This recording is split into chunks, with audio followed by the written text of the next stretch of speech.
just a complete mama's boy. I'll have trouble getting through my story without crying about my mom because she was that amazing. She worked 2 jobs. She was a 2nd grade teacher, packed our dinners in a paper bag, and then filled turnstiles at the 7-Elevens and convenience stores just so we could eat. Made sure that we studied. My siblings, like I said, were great academics. I personally wanted to be a professional football player. And I had one skill. I could run scared faster than anyone could angry. And I had a 2-bedroom apartment with 6 kids and 4 brothers, so I really learned to juke and jive fairly well. Worked really hard, and that's where I learned my definition of happiness, because although we didn't have any money, I was super happy. Really happy kid, and that's why I adore my mom. With looking back with all that I didn't have, I had more than what most people have today, and I was so happy. The only time I wasn't happy though is I would catch my mom crying over financial stress, right? A car would break down, summer camp, there's things I could just, and it broke my heart. So at the age of 5, I decided that I was gonna make a lot of money to buy my mom a house and a car. That's all I wanted to do. I was gonna be a professional football player, buy her the house and the car, and F my siblings, they can study. That's how I was gonna be the favorite child. And I did. I had this definition. I always enjoyed the consistent every day, persistent without quit, pursuit of my potential. And looking at me, you can imagine my football potential. But I did get a scholarship to college, which was surprising even to me. And I remember the first football game as a freshman. I was the fastest one on the team. So they put me as a bullet on the kickoff team as a freshman, my very first play. I weighed 147 pounds, and I haven't shrunk, so I'm about this tall then. I remember flying down the field thinking that first kickoff, oh, this is it, the start of my professional career. And I flew down, and sure enough, just like any other time, I got down there first, and I just nailed the ball carrier.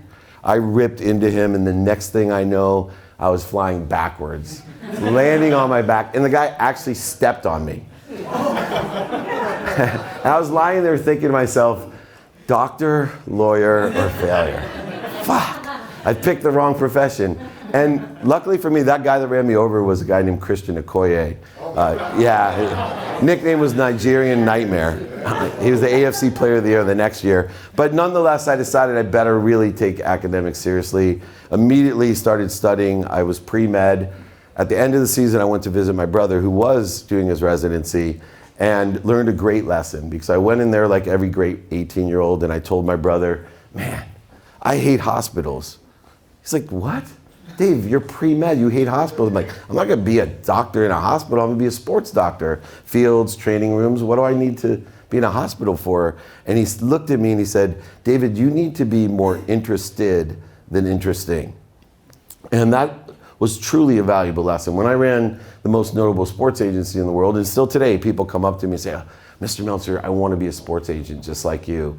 And that's the first thing out of my mouth. You know, do you really know what you're talking about? You need to be more interested than interesting, especially today, because there's so much data out there. There's so much information.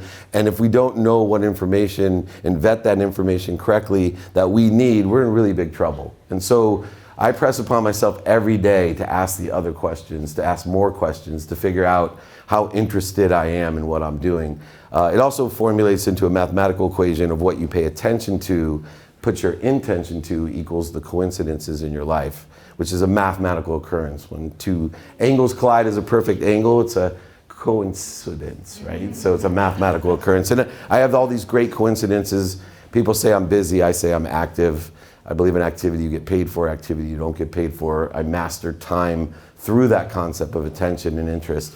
Anyway, I immediately switched my profession to lawyer to satisfy my mom. And when I went to law school, another lesson that I learned was I reverse engineered everything. I saw that a lot of people my age, when I was going to law school, they were going to law school because their parents really wanted them to. They were going to law school because they didn't have anything else to do. They were going to law school and they thought they'd figure out what they would do in law school. I went to law school to be rich. There's no doubt. I told my mom, I'm going here because lawyers make money. And so I literally looked up what type of lawyers made the most money graduating law school, and it was an oil and gas litigator. And so I went to Tulane Law School, despite I got into other law schools, because they had the top maritime law program, and they had the most graduates that worked for oil companies. And I literally, that's the only reason I wanted to go to law school, to buy my mom this house and a car. When I graduated law school, I actually had 2 job offers, which was even more surprising to me. One, to be an oil and gas litigator, which probably would have afforded me enough money to buy a house and a car for my mom. Maybe not in San Diego where she moved us out to, but at least in Louisiana. Okay.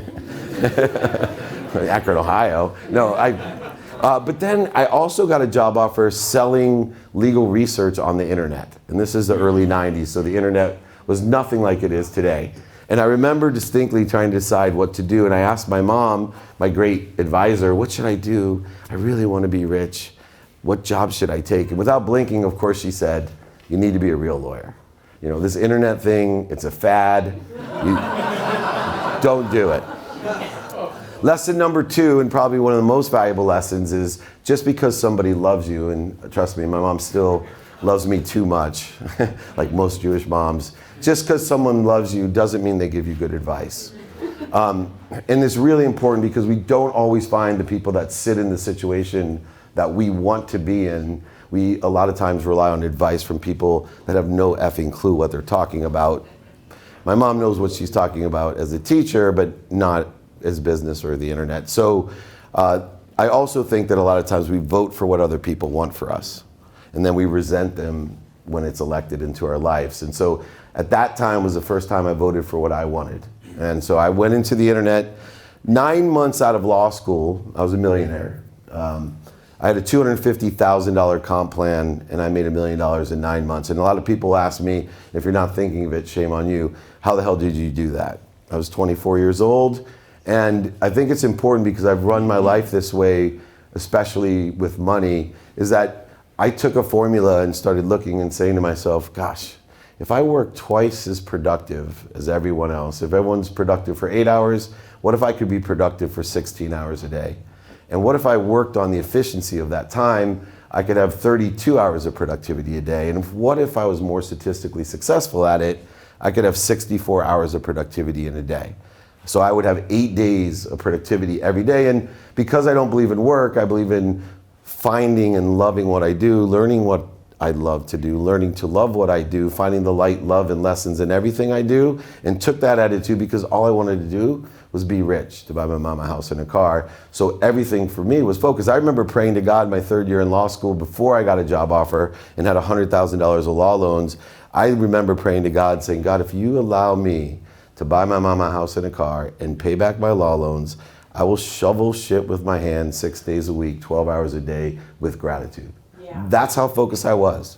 And I didn't care. And I still, if that was the case, that's not a problem. And I don't think kids today may have that same toughness in them. They definitely don't know how to use a telephone, which is my second irk. If you teach your kids 2 things, teach them toughness and telephone, and they'll be so far advanced over any other competition out there. I really mean that. Anyway, I went ahead and reverse engineered that to work 7 days, or activity I got paid for 7 days. So it was 56 days. The funniest thing I said is I won all these awards, obviously for killing my comp plan. And they rewarded me. I learned another lesson as a salesperson. They reward you when you do really well by cutting your territory and raising your quota. So like at 25, I was like, what the fuck? I thought I did a good job. Why are you guys cheating me out of my money? But I looked at that and I told them, I don't know why I'm getting all these awards. I didn't even hit my comp plan. And they're like, what are you talking about? You blew everyone else away. I said, well, I worked 10 years, for $100,000 a year. I really didn't hit it. And I really did. I was productive, 10 years of production in just 9 months. Now I did buy my mom a house and a car, which was one of the greatest moments of my life. It also was a really bad moment because it just reinforced one thing. I truly believe that money bought love and it bought happiness.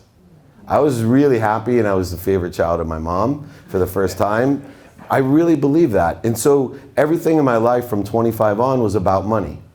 And I didn't know, I branded myself. We sold the company in 1995 for $3.4 billion, which was a lot of money in 95. And that changed the trajectory of my life. I started, instead of branding myself, I was so insecure about not being a real lawyer. My mom made me take the bar, by the way, and I passed that. I used to keep the ESQ on my business cards, and my mom was worse than me about the insecurity. They'd say, oh, what does your son do? Oh, he's a corporate lawyer. He works for a publisher. I was like, I've never practiced a day of law in my life. But I literally lived my life at that time about money, and it kept on getting reinforced because I branded myself a technology guru. I went up to the Silicon Valley and I learned a valuable lesson how to raise money, which still today I think is the greatest gift and skill set that I have. You will never go broke if you know how to raise money. And I was on in Silicon Valley on Sand Hill Road, Texas Pacific, Amarillo, Sequoia, in my 20s, raised $169 million, overselling, back-end selling, manipulating, and lying and cheating, like every great sales rep, I thought. But I was driven by money, and I ended up at 32 being the CEO of Samsung's first phone division. No engineering background at all, just a great salesperson. And we had the world's first smartphone. It was a Windows CE device. They told me it was too big and too expensive. Now look who's laughing, right? Shit, I got like 6 of those phones. But I literally still reinforce. I ended up marrying my dream girl, my wife. My wife and I met in the 4th grade. My mom moved us out here, all 6 of us. She said if we're gonna be poor, we might as well be poor in San Diego, not Akron. And so I lived down the street from Julie, and I fell in love with her when she went skateboarding by my house. I asked my best friend at 6th grade camp if he would help and ask her to go steady with me at 6th grade camp. Of course, she said no, tell him to ask me himself. So I threw an egg at her. And then she hated me for years and years and years and stayed as far away from me. Once again, fortunately, she married me. So at 32 years old, I had everything. I lived in Rancho Santa Fe. We had a golf course, a ski mountain, homes, Ferrari, Porsche, motorhome, boats. I really believe money bought happiness. 3 things happened that were really life-changing for me. At 30 years old, my father, who left when I was 5, was my hero. In fact, I carry a lot of guilt because I remember asking my mom, it was the 70s, my dad was kind of a deadbeat daddy, although he was wealthy and he married a girl closer to my age than his. He didn't pay my mom child support, and in the 70s that was a little different. And I was the smart ass in the back saying, Mom, why aren't you more like Dad? And he's meanwhile, my mom's working 2 jobs, packing my dinner, and she never said a word negative about my father to me until I was 10 and he forgot my birthday. And when he forgot my birthday, it was hard enough, but when I asked him why, he said, I didn't forget your birthday. I don't believe in birthdays. And I was smart enough at 10 to realize that my dad was a liar, a cheater, a manipulator, overseller, and back-end seller. And I didn't want to talk to him anymore. But at 30 years old, my dad sent me a birthday present for the first time in 20 years. And it was a beautiful box, and it had a sport coat in it, and it fit obviously better than this one. But it meant that he either called my wife or my mom and got my sizes. I was almost in tears when I opened it because I couldn't believe that my dad was forgiving himself. I couldn't believe that he was starting to understand my life, and here was this beautiful gift, and he was admitting that he believes in birthdays. I took it out, I put it on, but he had torn out all the pockets, all the lining. So I called him immediately and I'm like, Dad, why would you ruin the jacket that you got me for my birthday? He said, it's not for wearing.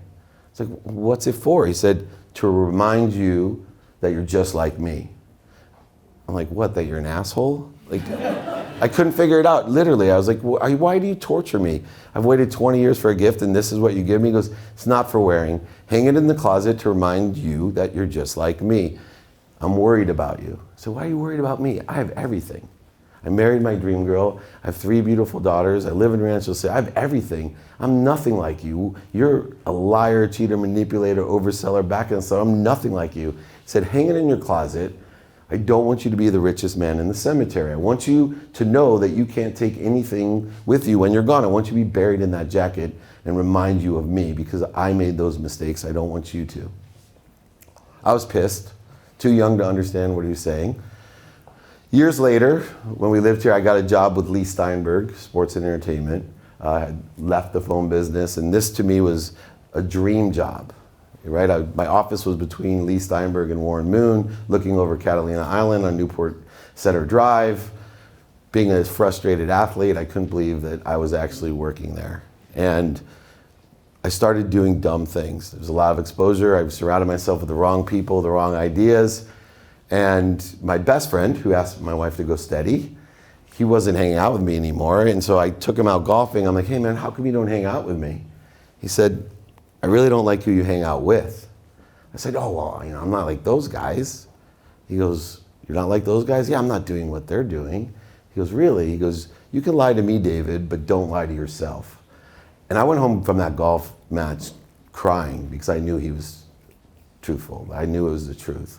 And I didn't like myself, and I didn't like the people I was around, even though everyone around me thought I was incredible, which made it even worse because I felt like the biggest fraud in the world running around. And then 2 weeks later, I was at the Grammy Awards with a rapper, a guy named Little John.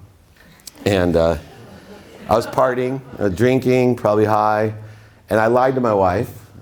She knows this already, so this is okay.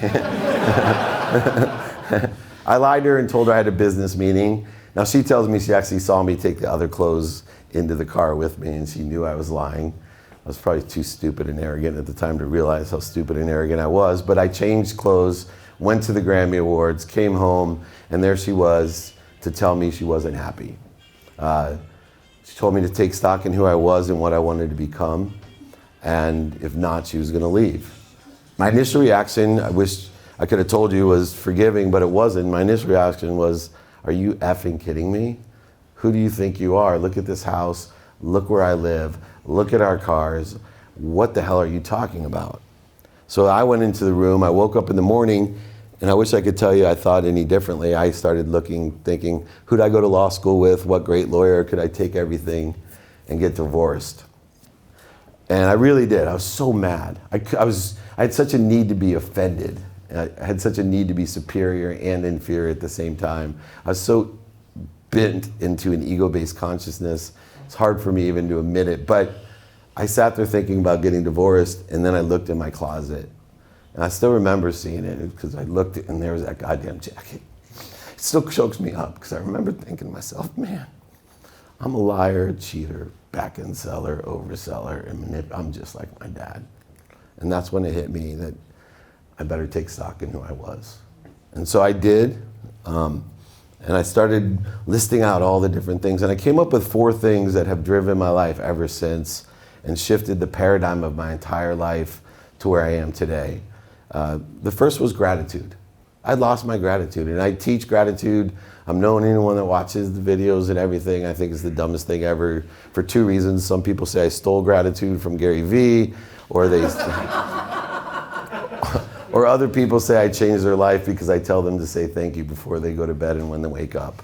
But I will tell you, as Brian Smith, who's here, is one of my mentors, I'm around some of the greatest thought leaders of all time, like Brian and Jack Canfield and Bob Proctor and Mary Morrissey, and people who know physics, quantum physics, metaphysics, John Assaraf, and we all agree gratitude is the most powerful thing in the world. And if you want to change your life in 0.1 seconds every day, just say thank you.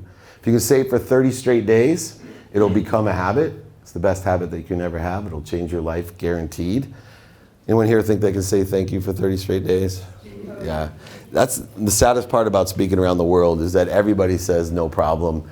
But by the time you go to sleep tonight, half of you won't say thank you. By tomorrow morning, another half of you won't say thank you. And within 3 days, almost all of us won't say thank you. I've given you a secret to life that you've known since you were a child, yet we're so far in our own way that we won't say thank you. And it's such a powerful thing. So I just started to say thank you for everything. Started to find the light, the love, the lessons in everything, which is a gracious way to live. I started to be kind to my future self by doing good deeds. Simple little deeds like picking up trash and putting carts back and saying thank you and looking people in the eyes and opening doors and just changing my energy for everything. The second thing that I wrote down was forgiveness or empathy. You can't give what you don't have, I say. And so I just wanted to forgive myself so I could forgive everyone else. And so I live with forgiveness. Gratitude gives me perspective. Forgiveness gives me peace. And then accountability. That's a really big one for me. My mom always talked about living below the line in blame, shame, and justification. Well, I was living way below the line. And I learned 2 simple questions. If you want to be accountable and take control of your life, just continually ask yourself, what did I do to attract this to myself, and what am I supposed to learn from it? Everything is about lessons, right? We're going to keep on learning lessons every single day. Life is about learning lessons. If you don't learn the lesson, it's simple to know because it results in pain. Physical pain, mental pain, spiritual pain, emotional pain. If you have pain, it just means you haven't learned the lesson yet. Here's the interesting thing about lessons. You are going to forget every lesson you've ever learned.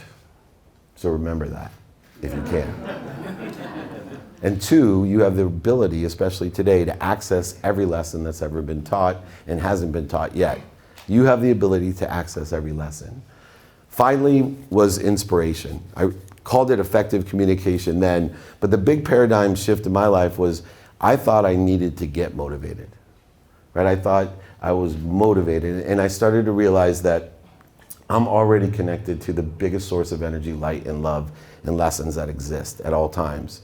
And it's just a matter of how much interference or corrosion to that connection that I have before I allow it to come through me for others and inspire them. And there was 3 worlds that I was looking at. I started looking when I was a child. I lived in a world of not enough. And believe it or not, some people that live in homes like this, they live in that world still. There's never enough. It's a scarce world, it's a sad world, it's an interfered world. It's one in which I hope some of you could help other people realize you don't have to live in a world of more than not enough. Then there's the world that I lived in, was the world of just enough. A lot of people live in this world. I did. I thought, man, everything happens for me. And there's just not enough of me. There's just enough all the time. Just enough, and then you want more. For me, I shifted the paradigm of my entire life to live in a world of more than enough. I make room for everything that I want so it can come through me for other people.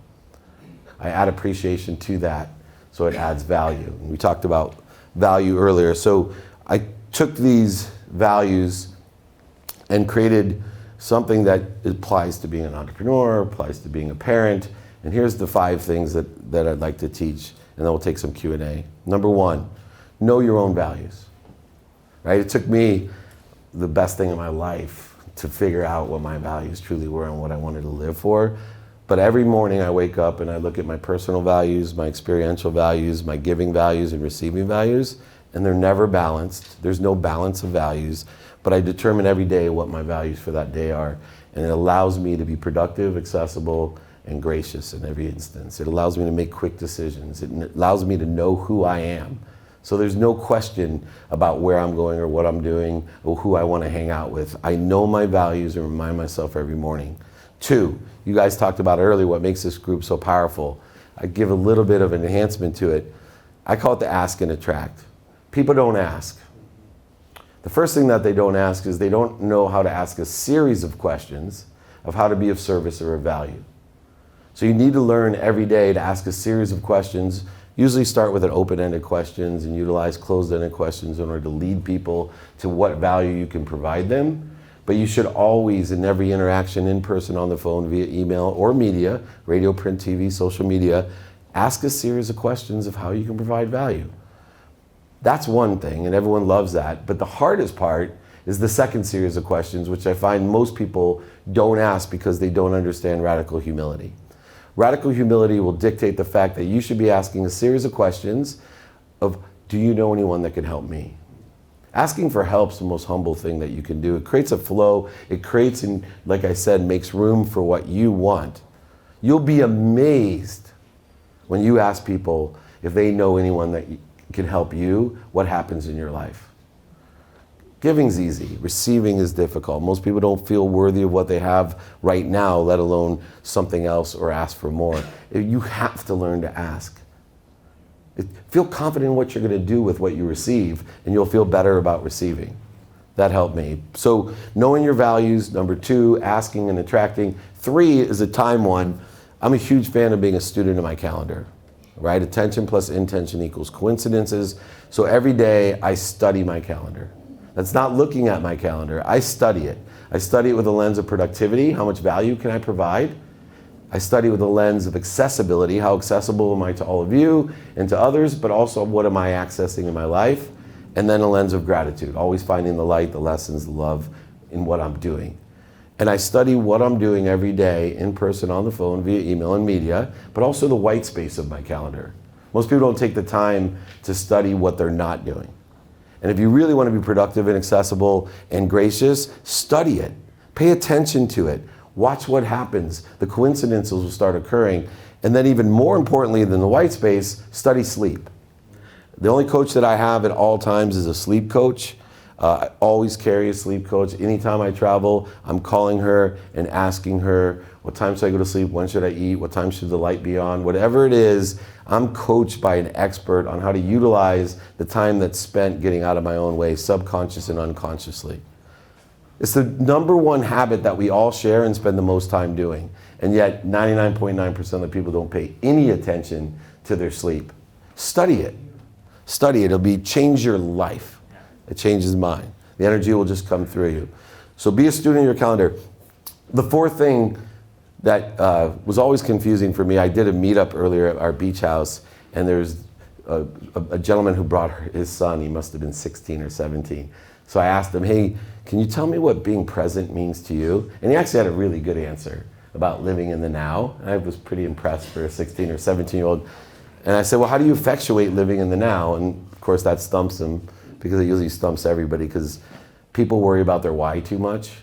Do you know that? Everybody, billions of dollars are made on, hey, I'll help you find your why. You got passion and purpose. That's bullshit. You all know your why. It's to help somebody with something. That's your why. You may not know what that is, but you know your why. You're here to help others. And it drives you, and every one of you know within you, but it's the what that confuses us, because we don't even know our what. We don't think about the what. So to be present, what does that mean? Do it now. You want to change your life, do things now. I'm a sports person, so I always loved, 100% of all short putts never go in. Everybody heard that before? Has anybody seen differently? Because I'm still trying to figure out that one. Brian, you ever hit a short putt that went in? Nope. But even more importantly, 100% of things that you do now get done. That's a huge mathematical advantage over everyone else on earth, to get things done. So I ask myself all the time the first question, can I do it now? And if so, I do it. And if I can't do it, it goes into a repository, a list, a folder, some place that I'm going to go back to, where I prioritize it like Roosevelt taught, by what's most important first, and then what's urgent. If something's just urgent, just delegate it, right? Just delegate it. But I have a list that I knock things off all the time just by importance, and I stay present by doing things now and maximizing my statistical success by doing them. I never forget anything that I do now, and I always do it. So the last one is the most complex, and I think it's the thing that will make us most successful, is I call it practicing ending fear. If I could change the world, I think mentioned earlier, my mission in life is to impact over 1 billion people to be happy. I think we have a huge happiness problem. I've read and studied and write books on happiness, because I can't believe the statistics of the fastest growing cause of death in the world is suicide. The #1 cause of death in certain age groups, and as we're a cross-generational group, is suicide, right? This is crazy. I read an article about college graduates. Some of us in this cross-generational group have college kids. When we graduated college 30 years ago, 10% of all graduates were depressed, anxious, or suicidal that graduated college. Today, 90%. From the American Psychology. There's a huge happiness problem. So I decided, I spent 30 years trying to figure out how I could make over $1 billion, by the way. I thought, I got to figure this out. I know I can do it. I have the capability. I can never do it. When Bezos made over $100 billion, it was perplexing to me. I was blessed to meet Steve Jobs, and he talked about always connect the dot backwards. Once you can connect the dot backwards, you have that vision, you can execute on it. I couldn't even get to over $1 billion. I made, and didn't mention this, but 2 years after my wife kicked my ass and I changed, we lost all our money. We lost on paper. She likes when I say on paper. Over $100 million. It was no joke. Best thing that ever happened to me, not to her, but completely. But moving towards that, I said, if I'm going to change, how do I make over $1 billion? Couldn't figure it out. And then I decided, you know what if I just try to change over 1 billion lives, to impact over 1 billion people? That was like this to me, and people actually believe I can do it. Because I started realizing I have TV shows, podcasts, movies, stages, all these great places where I could just look in my lifetime for 1,000 people like you. And that's why I'm here tonight. I'm looking for 1,000 people that feel as if they can impact 1,000 people to impact 1,000 people. 1,000 times 1,000 is 1,000,000, 1,000,000 times 1,000 is 1 billion. Imagine if we can impact 1 billion people to be happy. What the collective consciousness would create in this country, in this world. 1 billion people that are happy every day, that are finding the light, the love, and the lessons in everything that they do, that are abundant, that are doing good deeds, that are kind. These are simple things that are effects of being happy. And I think the more you think about it individually and the more we think about it collectively, the more we pay attention to it and start putting our intention to it, the greater the coincidence of happiness will occur. And I'm seeing it already. And I'm blessed, and I think truly that it's a reality for me. So I created the 5th one, which is practice ending fear. Everybody has fear. Fear is an ego-based consciousness. It's created by the need to be right, the need to be offended, the need to be separate, inferior, superior, anxious, frustrated, all of these different great feelings that we have. And just understand it's just a practice. That's all it is. You're never going to get rid of it. If I could change the world, one invention, I'd give an egoectomy to all of you. And then fear would end, and we'd all live in truth-based consciousness. The problem with fear and ego is not only does it take you off of a trajectory that you want to be on, creating a void, a shortage, an obstacle in your life, and an interference or corrosion to that wonderful connection that you all have. The problem with the ego and fear is it's an accelerant, right? Offense, all these separations, inferiority, anger, frustration, they cause us to accelerate, where truth creates calmness, right? It slows things down for us. We're at peace, where when we're in ego-based consciousness, we accelerate. And the other problem with fear is that people confuse it as a motivator. A lot of you think that fear motivates you. It does not motivate anyone. It's the biggest soul sucker of energy that's ever been created. What it will do is focus you. And like I said, if you get focused, you'll have a short-term positive result by being focused, right? Consistent, persistent behavior, or attention plus intention, that's focus. But it's going to suck your soul and drain your energy. So you have to figure out a way to keep practicing, getting back to center, and ending fear. I'll give you a quick example, and then I'll take some Q&A if we have time, or just cut me off and I'll go home. We're good still? Okay. Here's an example, cross-generational example of how powerful this is. I have 2 routines. I have a home routine when everything's perfect, right? I wake up the same time, 4 a.m., I meditate 20 minutes, 10 minutes, get ready, go to the gym for an hour, come back, have an hour of research, hour with the family, go take 3 coaching calls, get to the office as a student in my calendar, execute till 4:45, coaching calls, get home, 5:30 to 7:30 is phones off, email off, everything off, family time, 7:30 to 9, study, research, family time, whatever I want, 9 o'clock, put my 9-year-old to bed, and boom, intimate time with my wife, and try to stay up to 11, maybe make it to, not that type of intimate. Oh, I'm so embarrassed. Everybody knows that only takes 30 seconds. They're like, what else do you do for the 2 hours, Dobo? You're gonna embarrass me?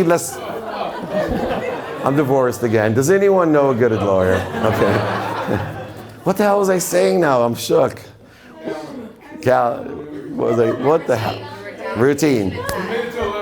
I made it to 11 o'clock. But what was the lesson? Oh yeah, so the story. So I wake up at 4 a.m. I meditate for 20 minutes. I'm in a perfect place. Get ready. I'm going to the gym. It's Saturday morning, and I walk outside, and my 17-year-old daughter's car is missing.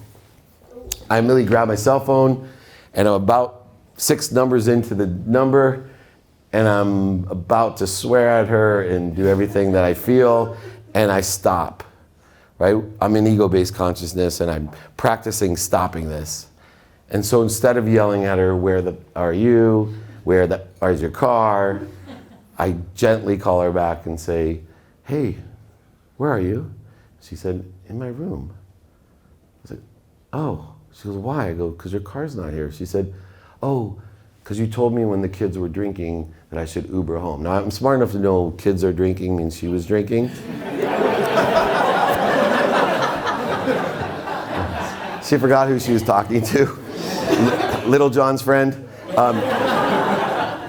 So I was like, oh, okay. I go, I am so sorry for waking you. Oh, I love you, Daddy. Okay, thank you. Now, that may seem insignificant in the lessons of practicing ending fear, but I'll tell you what normally happens. I call, where the F are you? Where the F is your car? Well, you told me, back and forth. So what happens the next time kids are drinking? She decides to drive home. Life changes completely in so many different directions in ego-based consciousness as an accelerant, creating void shortages and obstacles and interference and corrosion to the most powerful light and lessons and love that you could have. That, to me, is the most pragmatic example of my life of practicing ending fear. And I do it in business, I do it with my kids. And if you can practice ending fear and teach people their values in these 5 things, you can impact them simply to be happy with where they're at in the enjoyment of the consistent, persistent pursuit of their potential. And if you can do that, if just you can impact for yourself 1,000 people to impact 1,000 people, that will make a collective consciousness of happiness, and that certainly will make me happy.